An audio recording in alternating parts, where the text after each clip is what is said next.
your olive oil? Is there canola oil in it? In the United States, it's legal to sell olive oil at a restaurant and have it be 49% canola oil. That's crazy because you're not buying olive oil. You're buying canola oil plus your olive oil plus canola oil. So you have to ask. Wow. Um, and so, or you can bring your own. I learned that from Dr. David Perlmutter, who wrote Grain Brain, really great neurologist. Yeah, Yeah. it's come to the point where we need to bring our own olive oil and our own dressings to restaurants. What if aging isn't about slowing down, but leveling up? I'm Dr. Isaac Jones. This is the Longevity Leaders Podcast. Welcome to the Longevity Leaders Podcast. I'm Dr. Isaac Jones, and this episode is part of our exclusive series recorded at the Exponential Longevity Summit, a global gathering of cutting-edge health experts exploring the edge of human performance, health span, and longevity. Let's get into it. Dr. Robert Love, thank you so much for being here. I cannot wait to get into this incredible topic, which is so important for longevity. I mean, we have so many people all around the world that are leaving this earth early because of neurological diseases, especially Alzheimer's. One of the leading causes, I think it is the leading cause of brain-based diseases out there. And I'm just grateful for your commitment to this space, commitment to the science of reversing Alzheimer's. And we're going to talk about how to reverse Alzheimer's because it's happened. It's happening. You're doing it. You have friends that are doing it. Let's talk about, all of that today. And I'd love for you to just start. How did you get into this in the first place? Why is this something that is really interesting to you as a topic? Yeah, absolutely. And Dr. Jones, it's such an honor to be here with you. I so appreciate the work that you're doing, helping so many different people with the science and helping people live happier, healthier, longer lives. And so it's an honor to be here with you. And so I got into this because of my family. And like you, I really care about and love my family. When I was growing up, I had a grandfather who had Alzheimer's disease, and I watched him slowly die, and I watched how painful that was on my parents, and my father particularly was his father. And then as a teenager, I watched my other grandfather get dementia. This is my mother's father. I watched him slowly die. And it's about 6 years ago, I came home to my parents' house in Cincinnati, Ohio, to basically stay with my parents to help my mother as she recovered from back surgery. And it was at this time that I noticed my parents' memory was really bad. Became very concerned because they both have a family history of this. And so I sat down, I started doing the research, and I learned there's actually a lot of things you can do that are supported by science to help prevent Alzheimer's disease. And so at the time, I was working with children and adults with attention deficit disorder, and I switched my focus then to Alzheimer's prevention, and I started with my parents. And so I went through their closet, or I went through the pantry, got rid of as much sugar as I could wrestle away from them. I changed their chocolate to healthy chocolate. I started cooking more meals at home for them, and got them on some healthy supplements. They're doing much better, but it started with my parents. It started because of what I've seen dementia do to a family. I had it happen twice to both parents, and goodness, it's devastating. And just for one grandfather, I wear his ring. He was a dry cleaner. He had to start taking care of his family when his dad left him when he was about 12. We think the dry cleaning chemicals kind of caused it for him. But he got dementia in part because he had a fall later in life. He was selling vacuums door to door later in life. He's in his 70s. He liked working. He was a great man, really honest salesman. People would call my grandmother's house 10 years after my grandfather died, saying, "Is Ray there? I want service on my vacuum." People loved him so much. He was just such an honest man. And he had a fall. And after the fall, you can guess what happened. He then had cancer. And then after the cancer, then came the dementia. So his body was able to fight these diseases until he had this fall, and then he had to repair himself. And then the cancer came up, and then the dementia came up. And so one thing I want people to really know is prevent falls. Falls Falls can take a lot of resources, and then they can make us vulnerable to underlying issues like cancer, like dementia. Not only are falls, can hit our head and have traumatic brain injury, hurt a hip, and that, if you break a hip, goodness gracious, that's very dangerous. But just falls in general, I want people to be careful around the house if they're and that's like one of the, correct me if I'm wrong, but this is one of the biggest issues with aging. Typically, it's a fall that then triggers rapid aging, correct? Yes, it certainly can be. Almost everyone knows someone who had a fall and they weren't the same again. Or oftentimes it can be surgery if they have Anesthesia. A lot of people have anesthesia and they're not the same again. Mm. I can say this because this is a private video. There's a supplement that you can take after anesthesia to help brain recovery. It's called aniracetam, spelled ANIRACETAM. I recently published an article in the Journal of Alzheimer's Disease about the benefits of aniracetam for the brain, in particular for Alzheimer's disease. But basically, it can help recovery of the brain after surgery. It also helps recovery of the brain after traumatic brain injury. And so, or excuse me, not after surgery, after anesthesia specifically. So that's spelled ANIRACETAM. It's not FDA approved.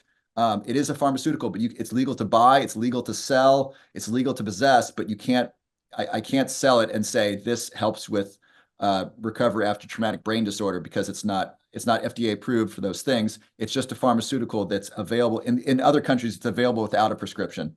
And so I've actually gotten in trouble talking about this because the FDA and the FTC don't like people talking about it because it's not FDA approved, but it's very safe. It's very effective. I wrote a paper on it. If you search aniracetam, Journal of Alzheimer's Disease, you can read all about it. But that's something people can take after a fall. If I were going skiing, I would take it the day of skiing just in case I fell and hurt my head. I would want that in my system. I think football players should take it.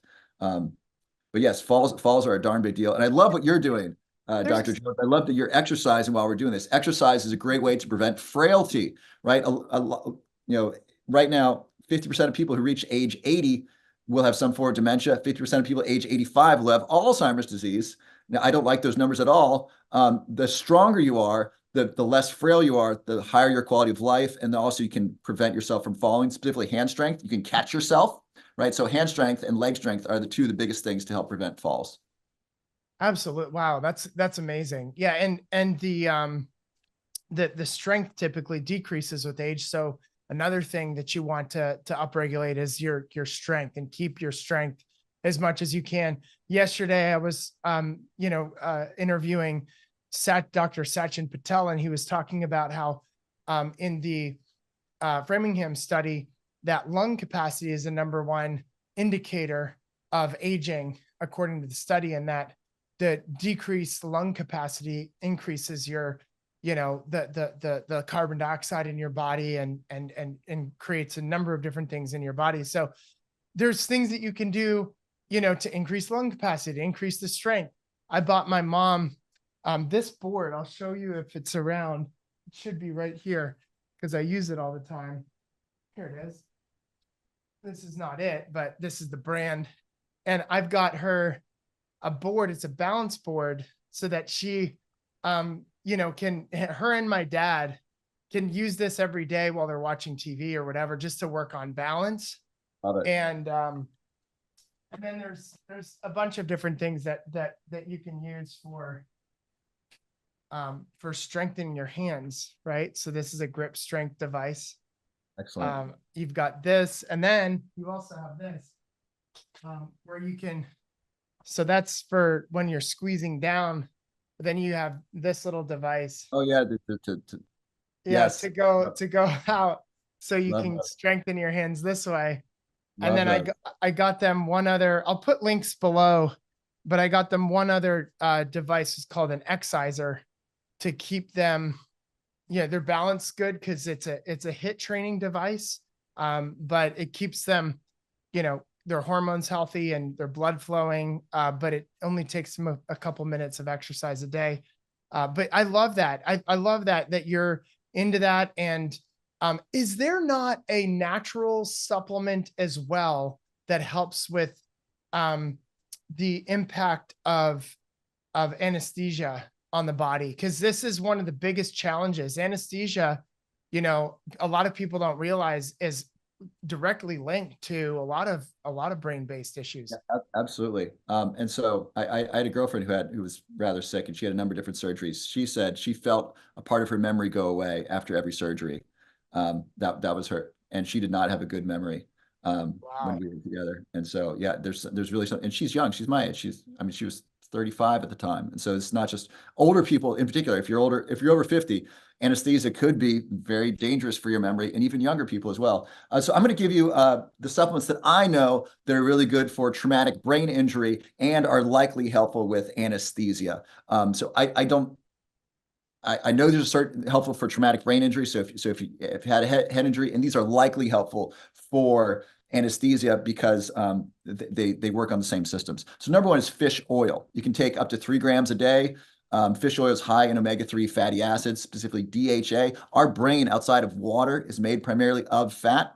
And so if you want to repair your brain or grow new brain cells, that's right, you can grow new brain cells. That's the current science. I know we learned different in high school. Dr. Elizabeth Gould at Princeton, a neuroscientist at Princeton, she discovered that mammals can grow new brain cells in the hippocampus, the memory center of our brain. Basically every mammal but bats. I don't know why bats are unique, but we can all grow new brain cells even into our 90s. So healthy fats are helpful. You can take up to 3 grams a day of fish oil. I like Natural Force Pure Omegas. I'm not sponsored by them, but they're an inexpensive liquid that tastes pretty good. It tastes like lemon cake. I really like that. Nordic Naturals is a good one if you're going to do the pills. So a lot of fish oil. Ceylon cinnamon, spelled Ceylon cinnamon, that's shown to be helpful as well. You take about 1,000 milligrams of that a day. Curcumin is terrific for the brain. It's both neuroprotective. It actually helps reduce the amount of the accumulation of amyloid plaque in the brain. It lowers inflammation. That's another really great one, about 1,000 milligrams a day. Black pepper is really good. My favorite is Fusionary Formulas. They are a sponsor of my show, but they do a really good job of sourcing high quality curcumin. You want curcumin, not just turmeric. Curcumin is 95% more powerful than turmeric. Basically, curcumin's the 5% that's really powerful in turmeric. So you want the curcumin, 1,000 milligrams, black pepper, take it with some fat. Quercetin, we heard about quercetin with COVID. Quercetin is really good for inflammation of the lungs, also really good for recovery from traumatic brain injury and likely recovery from anesthesia. Again, so 1,000 milligrams of that a day. And then lion's mane. Lion's mane is a medicinal mushroom used in ancient Chinese medicine. And here are just some of the benefits of lion's mane. It improves memory in both human and animal studies. It improves sleep, which is so important for repairing your brain. If you're not sleeping, you're not going to have new memories. And sleep is when your brain cleanses itself with the glymphatic system. That's like the lymphatic system for the brain. So lion's mane helps with sleep. Lion's mane reduces stress and anxiety. There's a great study with lion's mane cookies. They gave women either a cookie with lion's mane or a placebo cookie for 30 days. Those that took the lion's mane cookie had less depression and anxiety. So it reduces depression and anxiety. It's good for your immune system. It also protects the brain from Alzheimer's disease by lowering inflammation. And then the reason this is really good for traumatic brain injury and for anesthesia, it increases growth factors in the brain, specifically brain-derived neurotrophic factor, BDNF. That's a growth factor that facilitates the growth of new brain cells and new neural connections. And so by increasing BDNF, and then you got your fish oil to get that healthy fat in your brain, you now have the stimulation to grow new brain cells and then the raw materials to grow new brain cells. By the way, I have a lion's mane supplement, so I'm financially, I don't want to say attached, but I make money from lion's mane, just so you're aware. So I just want people to know that I'm biased as far as the benefits of lion's mane. And then another supplement that goes really well with the fish oil. Just on that, like, you are a researcher. I mean, you've gone deep into this. You know, it's not like you're somebody that's toting something that doesn't work just to make a buck. Like you have a high level of integrity around, look, I want to help people. I've looked in the research. Lion's mane helps people. Like it's black and white. So why not help get it out there more, which is what I love that you're doing. So yeah, continue. I love what we're talking about here. Thank you. And then the last one is a B complex vitamin. Research from Dr. David Smith at Oxford found that those who take a B complex vitamin with fish oil, got to take both of them, have a 30% reduction in the risk of Alzheimer's disease. So fish oil with a methylated B complex that helps reduce homocysteine, high levels of homocysteine, increase the risk of heart disease as well as Alzheimer's disease. And B complex vitamins are necessary to make neurotransmitters. The way a lot of anesthesia works is it basically reduces acetylcholine. Acetylcholine is a neurotransmitter involved in memory. By the way, Benadryl blocks acetylcholine. So I don't recommend taking Benadryl long-term. If you take it, once a month because you need it for sleep, probably not a bad thing or probably not too bad. Taking it every day chronically, really dangerous. There's a study out of Harvard. There's an article from Harvard Medical School talking about how Benadryl increases the risk of dementia. I think if you take it for 6 months or more, I think it increased the risk by about 40%. I don't remember. It was high. It was high. And so Benadryl blocks acetylcholine. Basically, and if you're on any prescription drugs, if you don't know what they do, please ask your pharmacist, do any of these drugs block acetylcholine? Acetylcholine is a neurotransmitter involved in memory. If you're taking a drug that blocks acetylcholine long-term, that can increase your risk of Alzheimer's disease. I'd love to name them. There's too many to name. A lot of them are bladder control drugs. But just if you don't know what a drug does that you're taking, please ask your pharmacist. Your doctors are harder to contact. Pharmacists just go up to Target and say, look, does this drug that I'm taking, does it affect acetylcholine? How so? And then if you want something different, ask your doctor, what options do you have that don't block acetylcholine? Of course, I'm not a medical doctor. I'm not giving you medical advice, but I want you to know this because this is really important, because a lot of medical doctors will prescribe what's most effective to treat the symptom, but it may have side effects that you don't want. So they generally think, okay, what's going to be most effective to help with bladder control, without thinking, okay, what's also going to affect the brain? Not everybody thinks in the systems approach. They don't have that biological systems approach and holistic, vitalistic approach to, to health, which is really what I believe the future of health is. And like the foundation of longevity isn't just, us thinking about taking N-acetylcysteine or, getting on a product like this, new supplement that just came into me, came to my house today. It's like, what can we do to create a movement around understanding that one thing affects the other. And there's like a biological systems approach to healthcare. And, longevity is unfortunately, this whole category is so focused on just the one thing that you can do and the one supplement you can take. And as you're talking, you're like talking about multiple products that have many different benefits in different ways. Right. And there's even synergistic, elements that we probably don't even know that we don't know of. Absolutely. These, how they work in the body. But continue. This is good. Absolutely. And so I love what you shared. I just learned something really scary yesterday that I'd love to share with you. It's one of these things where you learn and you can't unlearn it. And my hope is that when people learn this, they really think hard about what we're doing in society.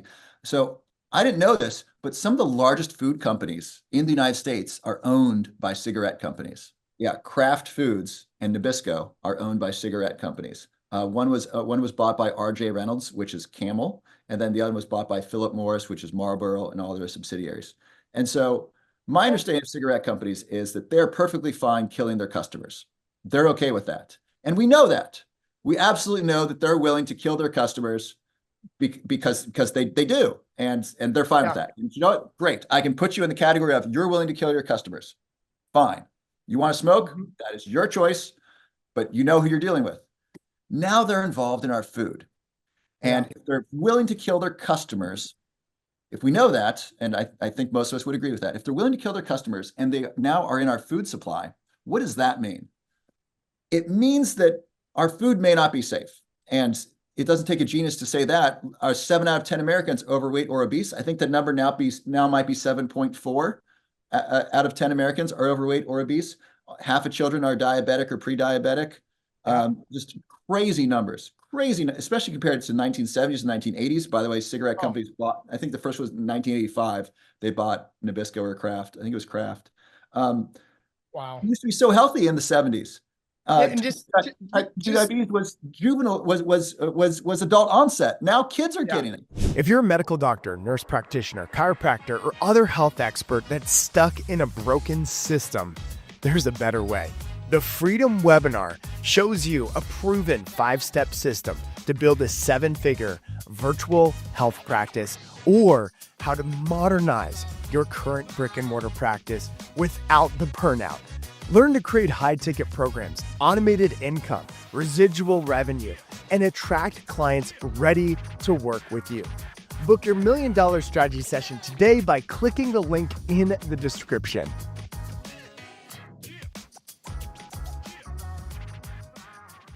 Yeah, it's crazy. I mean, it is, if you really want to get into longevity, start with the children, right? You got to change your own life and upgrade your own health.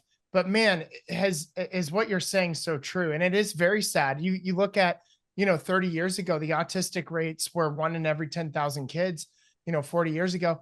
but now it's one in every 36 children, one in every 22 boys, right? It's so crazy. But one of the things I will say, I took Robert out to Dr. Love out to dinner the other day, and it was so funny as we were ordering our menu, like how many changes we had to make to an already like fancy restaurant. And they ended up, cutting out the dairy and not bringing any gluten, and then cutting out the things that had toxins or chemicals in it, making sure it wasn't cooked in vegetable oil and it was cooked. Yeah, that's a big thing. I had to ask them, your olive oil, is there canola oil in it? In the United States, it's legal to sell olive oil at a restaurant and have it be 49% canola oil. That's crazy because you're not buying olive oil. You're buying canola oil plus your olive oil plus canola oil. So you have to ask. Wow. And so, or you can bring your own. I learned that from Dr. David Perlmutter, who wrote Brain, really great neurologist. Yeah, it's come to the point where we need to bring our own olive oil and our own dressings to restaurants. Kraft Foods makes a lot of dressings. What does that mean? It means they're willing to put in stuff that's addictive and not good for you into their salad dressings because they're owned by cigarette companies and they're willing to kill you. So we're now really playing defense. I have great sympathy for parents. I'm glad I'm not a parent right now because you got to navigate the social media, keeping your kids off of that. There's so many different issues around gender identity that are difficult for parents to navigate. They don't know what to do, and they got to protect their kid from the pornography, which is really dangerous to children. Dangerous to your brain. It's so bad. All you got to do is click, yes, I'm 18. It's we have terrible laws with protecting children from pornography. And then there's the food issue. And then, you go to school and they eat garbage food there, and you go to the grocery store, there's just garbage everywhere that your kid could eat. And we don't know what it does to their brains and their hormones. There's glyphosate in drinking water. It's so difficult to be a parent. And so I have great sympathy. I understand it's really difficult to do these things. Do you know what I do as a parent of 4 kids? No, no social media, right? Excellent. Everything we do is from our garden outside at our house, right? And then we obviously we're not trying to shelter our children. We want them to be exposed to, and we actually have conversations about all these interesting topics. But we are consistently being involved in our kids' lives. We homeschool. Awesome. It's really good. And to socialize them, obviously we've got them in co-ops, we've got lots of friend groups or whatever, but it's unfortunately a different day and age in that we have to even be thinking about that. And my son went to a camp and he's like, I want to go to this camp. I'm like, are there going to be any cell phones? And he's like, cell phones are not allowed at the camp. Are there going to be any computers? Computers are not allowed at this camp.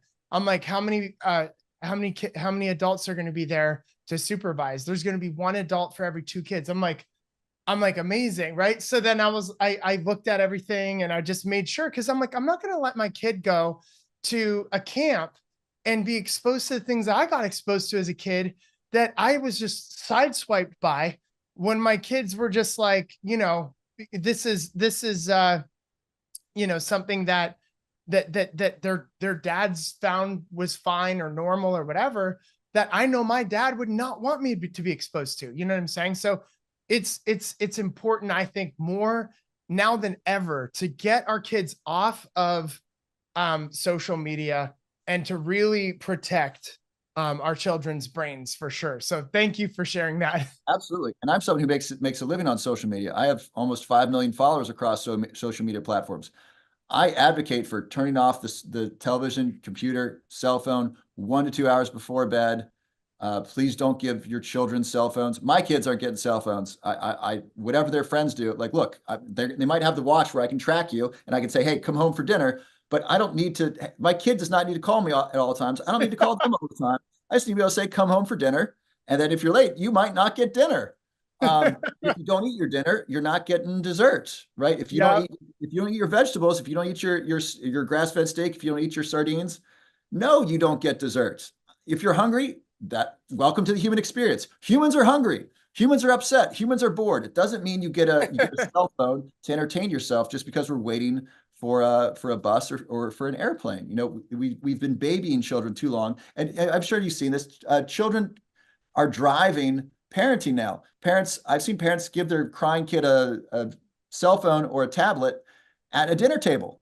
Well, you've just rewarded that child for bad behavior. That's what you've done. You've rewarded the child with a screen time for bad behavior. You're Yeah, conditioning the child to behave poorly. exactly.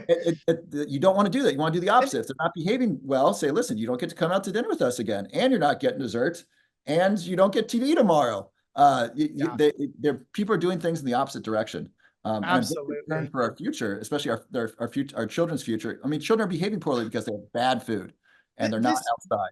this is like one of the reasons why we have Alzheimer's is because of these issues. And 40% of teenagers having mental disorders, and Can the you amount of imagine? That's yeah, half your classroom. Half your yeah, classroom is mentally sick. yeah, That's insane. And that that no is one's that is insane. So what is it that causes Alzheimer's disease? What, in your estimation, is it the glyphosate? Is it the atrazine in the water? Is it the heavy metals in the fish? Is it the vegetable oil? Like what would you say is the main? This is a great question. So according to Yeah. Dale Bredesen, who I believe will go down in history as the person who cracked the code of Alzheimer's disease, he's a medical doctor from UCLA and the Buck Institute of Aging. He's a personal hero of mine. He shared that there are 44 different risk factors of Alzheimer's disease. We're still learning more, but here are the major ones. First one's inflammation. Inflammation. And so inflammation damages our tissues and organs. Inflammation also can damage the brain. So inflammation is one. And then a number of the other risk factors increase inflammation. For example, heavy metals. Heavy Mhm. metals increase inflammation. So that's number one. Number two is type 2 diabetes. If you have type 2 diabetes, number one, that increases inflammation. And number two, type 2 diabetes means you're not using energy effectively. And so if your brain's not using energy effectively, this can lead to brain fog. I'm sure we've all had low energy brains from time to time. And then if that continues chronically, that now becomes mild cognitive impairment. And so if your brain doesn't have good energy and that continues to be a chronic issue, that mild cognitive impairment is basically pre-Alzheimer's disease. There's nothing mild about it. It's early stage dementia. Wow. And so type 2 diabetes is a major risk factor. Traumatic brain injury, we touched on that earlier. You hit your head, you've actually damaged your brain. And if that's not repaired, that is a major risk factor. And then there's environmental toxins. Environmental toxins, they could be things like brain parasites. So parasites in our food can often cross the blood-brain barrier and cause damage to the brain. Wow. I don't eat sushi anymore because of the dangers No of way. I parasites in love sushi. sushi. I love sushi too. And So what's in the sushi? Because I ended up going to Japan. I went to all these Michelin star sushi restaurants, which were just absolutely incredible. It was like I went recently. This was a great time to go to Japan because our money was really strong. it is. And I will say, like, it was just unbelievable. But I came back and I had a liver fluke. Oh And my. I think it's from the food that I ate there. And so I'm actually in the middle of a parasite cleanse right now in phase 3 of my parasite cleanse. But yeah, I mean, it's a real thing, but it's, like the Toro is just so good, man. I don't know. I know. I hear you. I was eating I did a lot of sushi. I love the conveyor belt sushi that they have there. There's a better name for it, but the sushi that comes on the conveyor belt, you just take whatever you like. I ate all cooked sushi. One, because it's healthier. Number two, I've taken a pretty public stance that I'm not eating sushi because I want to reduce the risk of parasites. I think there's a study out of New York, you can look this up, that found that those who ate sushi once or twice a week, I think maybe 10% of them had a parasite. It was a substantial portion. It was a large enough number. You'd say, wow, that's intense. So and then there's just an article, my partner, Dr. Josh Hellman, a medical doctor from Harvard, he sent this to me today. It said, people who have cats can have this certain parasite from handling kitty litter, and this parasite can increase anxiety. A lot of people talk about this. Dr. Javen Moore is someone you know well. I interviewed him. He mentioned mold can often trigger anxiety because the mold. So mold is another risk factor, by the way. Mold and environmental toxins, they're called mycotoxins, and this can create inflammation and harm the brain. He found that people who have mold exposure often get anxiety because the anxiety is a way for the brain to tell you something's wrong, right? The brain isn't able to say mold. The brain can just say something's wrong. And so people are getting anxiety when they live in a moldy house because that's the brain's way of saying something's wrong. You got to fix this. And so that's happening with this cat parasite is I can look up the name if you like. It's somewhere in my phone. And basically, people are having higher levels of anxiety from this. So parasites is one, environmental toxins is one, and then there's also heavy metals, which is another environmental toxin. I drink distilled water or reverse osmosis water. The reason being, glyphosate is in our rainwater. It's been in our rainwater since 2011. I learned about it a year ago, but 2011, there's an EPA article saying glyphosate's in our rainwater, and this means it's likely going to be spread throughout our environment. If it's in our rainwater, it's basically everywhere. It means it can get our well water, it can get in any field, it can get in organic fields. So glyphosate is pretty much everywhere, at least in the United States. That should be illegal. That Absolutely. should be completely illegal. I mean, Absolutely. that is terrible. A forever chemical that's now in our rainwater. You know, I've got a pristine pool in the backyard, and I'm just thinking like that a lot of that's rainwater from just the rain over the years or Probably some glyphosate over. in there.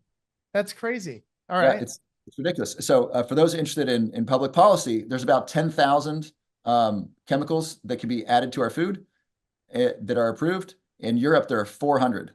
10,400. Glyphosate's not allowed in Europe. And so the Europeans are doing food much more intelligently than us. And again, they don't. So cigarette companies, just to tip my hat to them, are very smart. They're very, very, very, very smart. They are clever. They are ruthless. They know what they can get away with. They know how to lobby. They know how to lobby. That's the key right there. They know how to lobby. And I just want that whole system ripped down. Because I mean, you think about it, it's just when they won the lawsuit on how cigarettes cause cancer, and then they started putting up all these images of people with cancer and the truth about smoking. It was so like jarring to a lot of people, but like that is exactly what is happening with chemicals right now that are owned by some of these same companies, right? It's crazy. It's crazy. So they're very smart in getting the laws passed. Also laws that protect them, right? They're trying to get laws that say you can't sue companies if you get poisoned by pesticides. So they're extremely smart. They're extremely ruthless, and they're really good at what they do, which is making money for themselves at the expense of our health. So distilled water. I drink distilled water, then I add my minerals back in, my magnesium, my selenium, my zinc. I add those back in. I like Trace Minerals. That's the company I use, excuse me, for the minerals that I add back in. So I recommend, especially if you have growing children, distilled or reverse osmosis water, because you also don't want the fluoride getting in there. I've been talking about fluoride for over a decade, and it's dangerous to the brain. Recent articles are coming out now about fluoride is dangerous for the brain. And the people, this is hilarious, Dr. Jones, as someone who appreciates science and a scientist, you'll love this. So in the article, they say, studies show that fluoride exposure reduces IQ.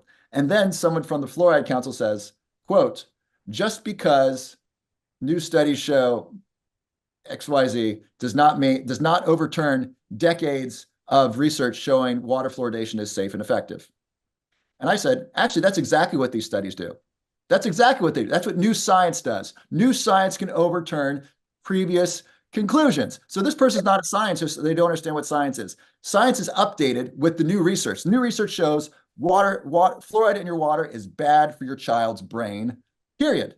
Whether it's longitudinal studies in China or in the US, it is bad for their brain. It doesn't matter what the data said before then. It's bad for their brains, not to mention half the fluoride we drink stays in our body. The other half gets excreted through our urine. So half of it's staying in your kid's body, in their tissues, their organs, and their bones.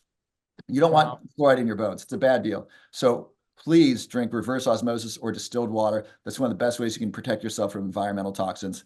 And then, someone you introduced me to, Warren, Non-Toxic Dad on Instagram, he's walking the talk for reducing toxins. I went to his hotel room to do an interview. He's got a giant air filter. He's got two of these giant air filters in there. So get a HEPA filter, HEPA filter. I had to get some for my parents because they didn't get them on their own. But put it in your office. he came down to my hotel room to get adjusted at like 10 o'clock at night. But I mean, yeah, he's my brother-in-law. He married my sister, and I've been in this whole non-toxic world for a very long time. I had mold toxicity. I had mercury fillings throughout my entire mouth. Had to get them properly removed by an IOMT dentist, an International Academy of Oral Medicine and Toxicology. And I mean, your brain just turns back on when you get mercury out of your body, right? When you get rid of the mold and all the things that you're talking about. I'm like, man, I loved you before, Dr. Robert, but Dr. Love, but man, I love you even more now. So that's Thank good. Yeah. you. But yeah, these are serious things. And continue if you want to, share. Those are the major causes of Alzheimer's to wrap up. So we got inflammation. Forgive me. So here are the major causes of Alzheimer's disease, the major risk factors: inflammation, type Yep. 2 diabetes, traumatic brain injury, Yeah. heavy metal exposure, and then mold and environmental toxins. Those are some of the major things. And then lack of nutrition. Lack of nutrition. If your brain doesn't have the resources to repair itself, we talked about diet. If your brain is not getting enough healthy fats, if you're not getting enough vitamins and minerals, if you're not getting B vitamins, if you're not getting vitamin D through either sun exposure or supplementation, these are all risk factors. So nutrition really matters. And what we've learned, and lastly is blood flow. Poor cardiac health, poor cardiovascular health, very bad for the brain. This is one reason why exercise is so good for your brain. Exercise is medicine for your brain. Exercise gets fresh blood and nutrients into your brain. Your brain is, it's only a couple pounds, but it uses 20 to 30% of your energy and your oxygen. And so if you're not, if you don't have good blood flow, then your brain isn't getting the nutrients it needs, and that's a real problem. And so those are the major risk factors for dementia. And so broadly speaking, you really want to just be super healthy. Things that are good for your heart health are good for your brain. What's good for your gut is good for your brain. And what's good for your overall health is good for your brain. So good sleep. Oh, I'm sorry, I forgot to mention poor sleep. Poor sleep is a major risk factor. This is how we prevent Alzheimer's. Yes. Is that right? Okay. Yes. Continue. Yeah, this is good. By being really healthy is how you prevent Alzheimer's. Get good sleep, get good exercise, eat a diet that's primarily organic fruits and vegetables and healthy protein. You basically avoid grains and processed foods and refined sugar, but organic fruits, organic vegetables, healthy form of protein, whatever that is for you, and ideally some healthy fatty fish in there, and good sleep, exercise, spend time learning, and then avoid toxins by filtering your air and drinking distilled water, and then you spend time doing what you love and spend time with people that you love. There's a great Harvard study where it's Harvard longitudinal study where they've followed people into their 90s. So people in Harvard sign up for this long-term study. They interview them once every 5 years. They look at their blood levels and so forth. What they found is the number one thing that affects their health, it's not income, and it is not satisfaction with life. It's not how many children they have. It is basically the quality of their marriage. Relationships are, if you only get one factor, the quality of your relationships is the biggest factor in determining your health. Wow. And your overall health is the biggest factor determining your risk of Alzheimer's disease. So if we only get one thing to do, have wonderful relationships. Love the people you love. Let them know that you love them. And I love that about you, Dr. Jones. You're very heart-centered, and you tell people that you love them, and you tell people that you care about them, and you make it clear that you're a human, you're a person, and I value you. You're a divine creation of something much greater than us, and I love you. And by having that, love, by radiating that love, that's just a beautiful thing for the world. And so please, please, please get your daily hugs, tell people you love them, and spend time with them, and prioritize your relationships, because that is the most important thing that's going to affect your health and your risk of Alzheimer's disease. You probably get told you're loved more than anybody else because your last name is Love. That helps. And then if you watch my videos, I love you. I love how you show up. I love how you're just, completely, aligned to telling the truth to people, even if it hurts, even if it puts you at risk. I'm in the same category as you. And I just want truth to be told and for people to transform their health and vitality. It's so powerful. So where can they go to learn more about you and connect with you even more? Absolutely. So thank you for having me on. This is a lot of fun, and I'm so glad to share this information with people. If you'd like to find me, I'm on TikTok and on Instagram and on Facebook. Just search Robert Love. You'll find me. My official handle is Robert WB Love. All those accounts have over 1 million followers on them. So some people have copied my account and my face. They've even put up videos of me. So the one that's officially me are the ones with over 1 million followers on them on TikTok, Instagram, and Facebook. I post the most on TikTok. and second most on Instagram, so you can check those out. And then I have some free resources for people. I have something called the 6 Steps to Reversing Alzheimer's that I wrote with my business partner, Dr. Josh Hellman. He and I have a medical clinic here in Florida where we're actually reversing Alzheimer's. We're part of an FDA clinical trial with a new drug that's doing great things. We're combining the drug with exercise, diet, and lifestyle. So if you'd like that free ebook, 6 Steps to Reversing Alzheimer's, you get that at robertlove.net. So just my name.net, and then you can get that free ebook there. And yeah, it's an honor being here with you, Dr. Jones. Thank you for having me. Well, thank you so much for your time, Dr. Love. And yeah, thank you for sharing such beautiful information to help so many people that want to optimize their brain health. And one thing I'll say is that I believe this is accurate. 1 out of every 4 people by age 60 get Alzheimer's, and 1 out of every 2 people by age 85 get Alzheimer's. Is that accurate? The second number I know is correct. I don't know about the earlier one. That may be correct. 60 seems a bit early for 1 out of 4. Yeah. I would want to confirm that. I don't know that number. I don't think that's correct. I could be wrong. Yeah. I don't know what the number is for 60. It's good. Well, this is important for longevity. Even if you're 50% Absolutely. of people by 85, if you want to, Yeah, longevity for us means 90, 95, 100.